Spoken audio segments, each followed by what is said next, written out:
আসসালামু আলাইকুম। ওয়ালাইকুম আসসালাম। ভাই ভালো আছেন? হ্যাঁ, আলহামদুলিল্লাহ। আজকে আসলাম আপনার সাথে আপনাকে একটা প্রশ্ন করার জন্য। জি ভাই, বলেন। ইনশাল্লাহ চেষ্টা করবো দেওয়ার জন্য। ইনশাআল্লাহ।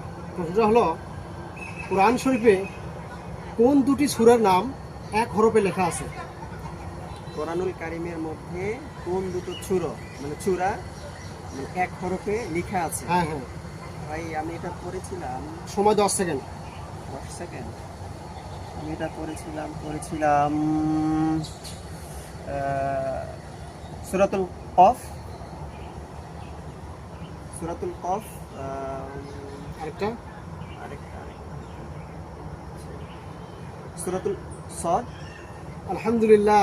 কিভাবে বললেন? আপনি কি আসলে পুরো কোরআন কি মুখস্থ করছিলেন নাকি? না ভাই, আমি তো মানে হিফজখানায় পড়েছিলাম, কিন্তু আমি হাফেজ হতে পারিনি। এটা আমারই ব্যর্থতা আর কি। তো যাই হোক, আল্লাহ রাব্বুল আলামিন যতটুকু মেধা দিয়েছে এর ভিত্তিতে বলার চেষ্টা করছে। ঠিক আছে, ঠিক আছে।